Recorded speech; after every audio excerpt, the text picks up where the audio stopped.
At that moment she raised her glass, looked straight into my eyes, and said, "You're the family mistake." Everyone around laughed, even my wife. I just smiled and quietly dialed my lawyer. Before we begin, subscribe to the channel, hit like, and leave a comment if you've ever been in a situation like this. It was supposed to be a warm, cozy, festive evening. In the large living room, decorated with colorful garlands and balloons, a long table stood covered with holiday dishes.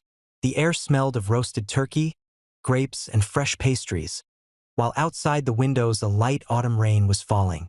The chandelier shone almost too brightly, giving the room a glittering atmosphere, as if it weren't a family dinner but a grand ball. Everyone laughed, raised their glasses, and shared stories. In that moment, I felt slightly out of place among them, but I was used to it, years of being the quiet son-in-law, tolerated but always with a thin layer of disdain. I sat next to my wife, Emily, and across from me was her sister Sarah, the birthday girl. And Sarah decided to make a speech. She stood up, tapped her glass with a fork, drawing everyone's attention. "Tonight, I want to thank my family, my friends, and of course my sister," she began, "for always being there. And also," her voice turned sharp, "for proving that even family mistakes can look decent enough." Every eye turned to me.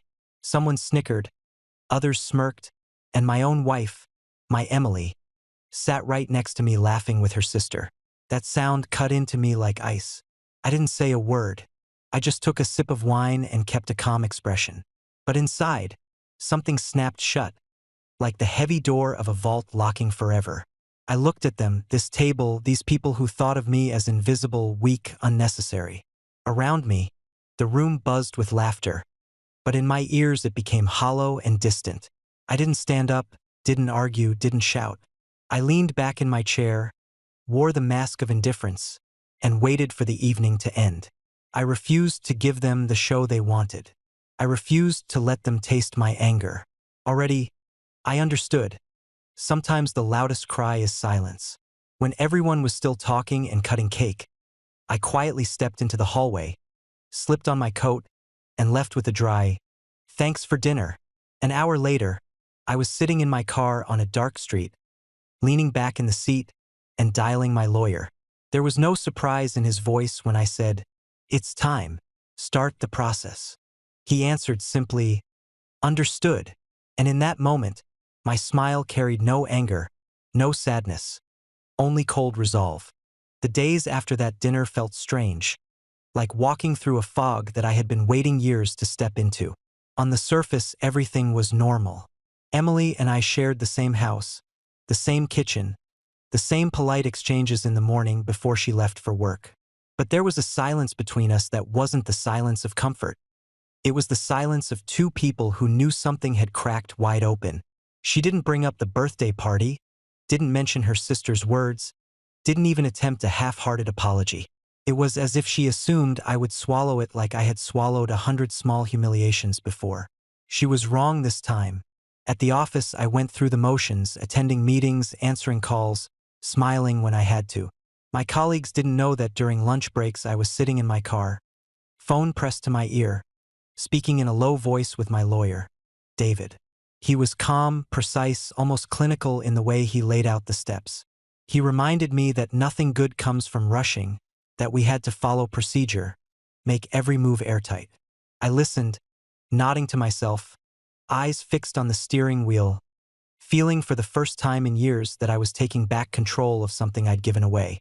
In the evenings I came home and watched Emily go about her routines.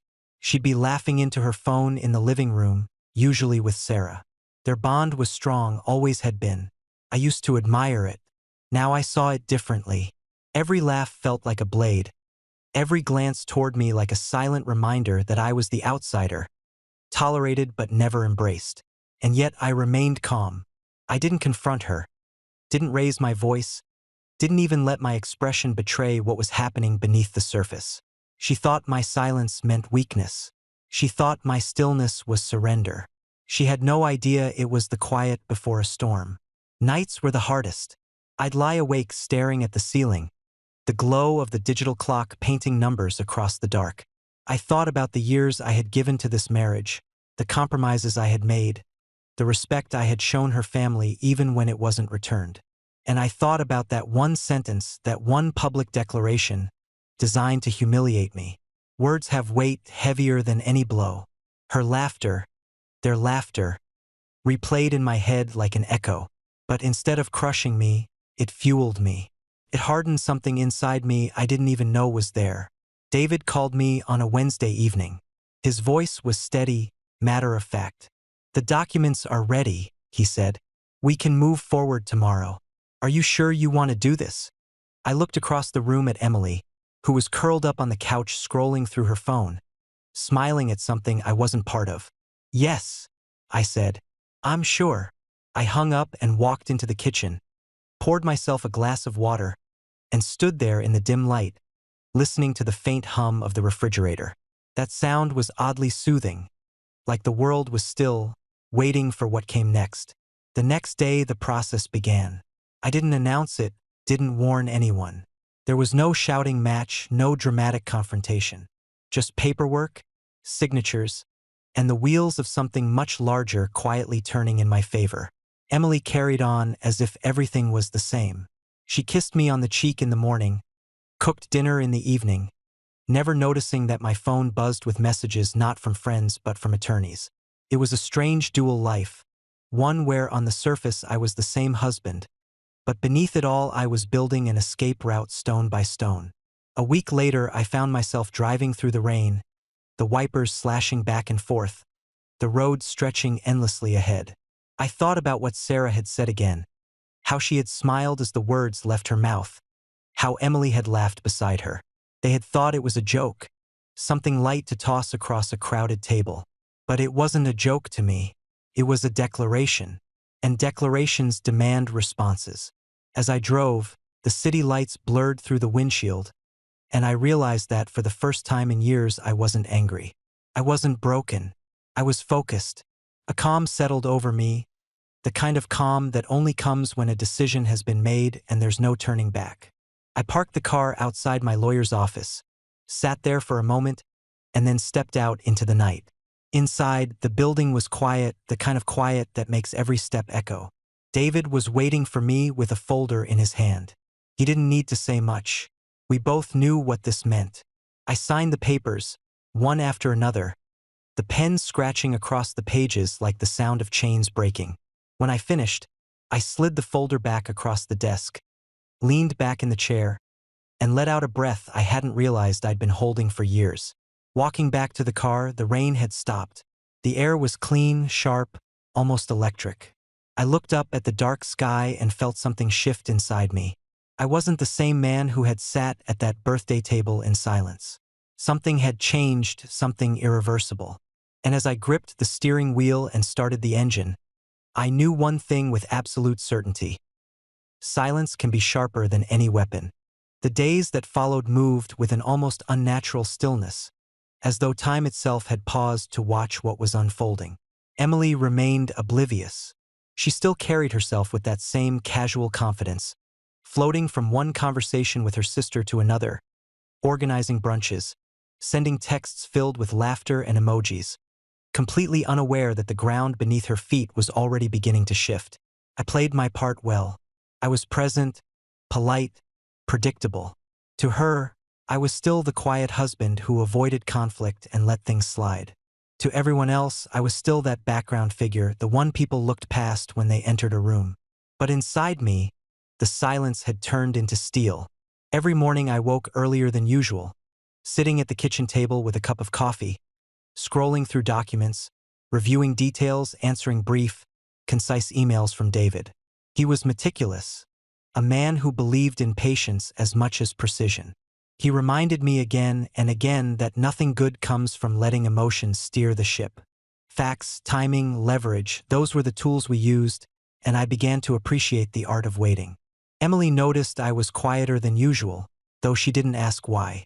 She assumed it was just my nature, the same nature she had long since stopped respecting.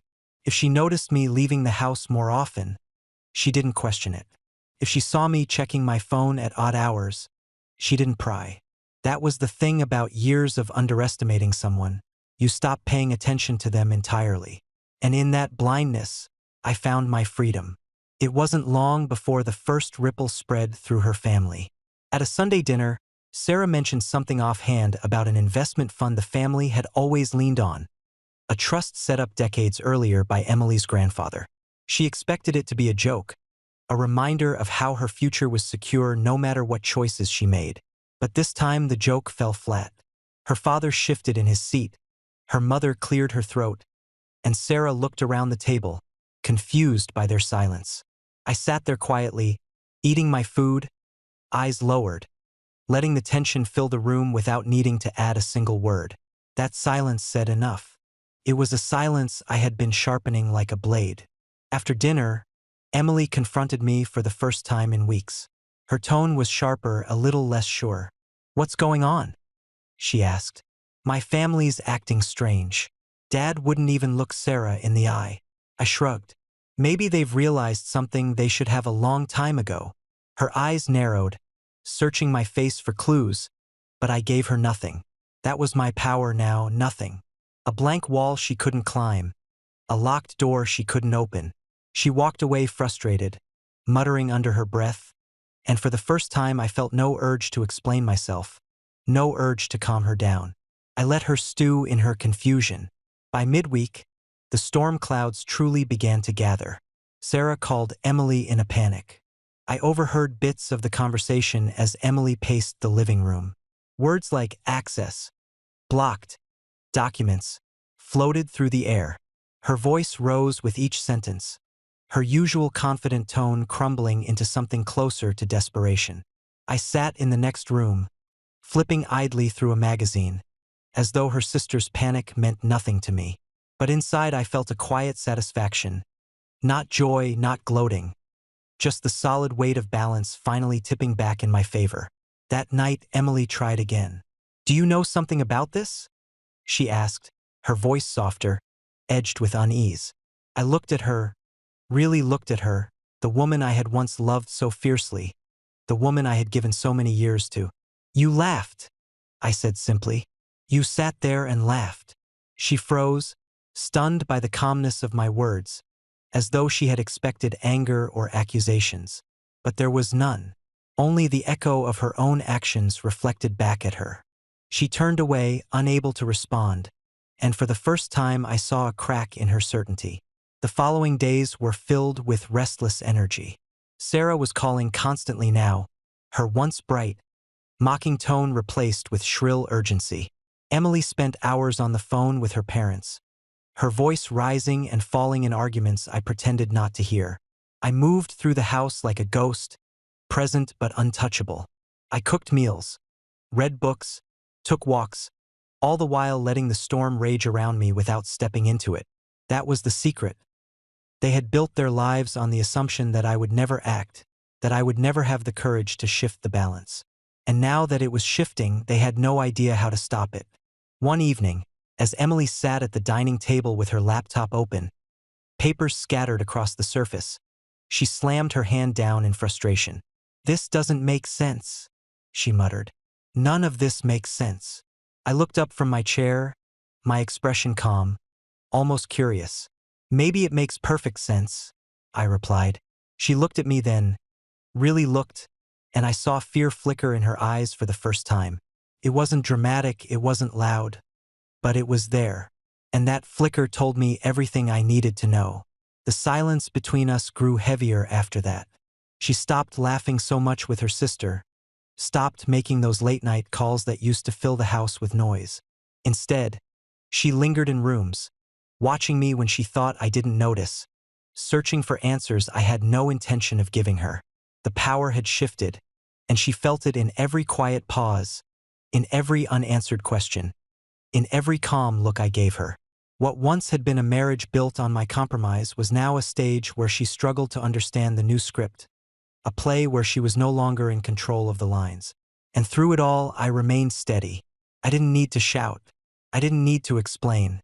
Every step forward was already written, already moving, and I simply walked the path I had chosen. The man they thought was weak, the man they laughed at, had finally learned the value of silence, and the weight it carried when the time was right. The final unraveling did not come with an explosion but with the quiet collapse of everything they thought untouchable. It began on a Thursday afternoon when Emily received a call from her father. I was sitting in the living room reading when she answered. Her voice was bright at first, hopeful even, but within minutes it cracked, and then it broke. She kept repeating, "No, that can't be right." Her hand pressed against her forehead as if the pressure of her own palm could change the truth she was hearing. I didn't ask what the call was about. I didn't have to. I already knew. That evening she sat across from me at the dinner table, her eyes red, her fork untouched on the plate. For the first time in years, she couldn't meet my gaze. She pushed the food around absent-mindedly and then whispered, "It's all gone. Sarah has nothing." Her voice trembled, the way it had never trembled before. I took a sip of water, set the glass down, and said nothing. Silence filled the room again, but this time it was hers, not mine. The next few days were chaos, at least for them. Sarah showed up at our door unannounced, her face pale, her words spilling out in frantic bursts. She accused, she demanded, she begged. Emily tried to calm her, but she was unraveling too. I sat quietly on the couch, watching them spin in circles, my presence barely acknowledged. For years I had been invisible to them, and now, in the middle of their panic, I was invisible again. But this time it was by choice, and in that invisibility lay the sharpest truth of all. They had underestimated the man who was sitting right in front of them. One night, long after Sarah had stormed out, Emily turned to me in the dark. She didn't bother with accusations. She didn't even try to deny what she already suspected. Instead, she whispered, "Why didn't you say anything?" I stared at the ceiling, the faint glow of the clock casting numbers across the shadows. "Because words are wasted on people who laugh at them," I said. The silence that followed was heavier than any argument we'd ever had. She rolled away from me, pulling the blanket tight around her. But I knew sleep wouldn't come easily for her that night. Soon the calls from her parents grew fewer, colder. Emily spent hours pacing the house, her voice sharp and brittle when she spoke on the phone. She begged them to explain, to tell her what had happened, to find a way to fix it. But the truth was simple. The trust was no longer in her sister's hands. The future she had always believed was secured by family money had been rewritten, and no amount of pleading could change that. I didn't gloat. I didn't remind her of that night at the birthday table. I didn't need to. The memory of her laughter was punishment enough, and it played in her head louder than I ever could. One evening she broke. She sat across from me, her hair unkempt, her eyes hollow. "I thought you loved me," she said. I looked at her, really looked at her, and for the first time I felt nothing. Not anger, not sorrow, not even regret. Just nothing. "I did," I replied, "until the moment you decided I wasn't worth standing beside." She opened her mouth to argue, but no words came. She shut it again, her lips trembling, and lowered her gaze. That was the moment she finally understood the depth of what had been lost. Not money, not inheritance, but the quiet loyalty of the man she had dismissed too many times. In the weeks that followed, I began to reclaim parts of my life I had abandoned long ago.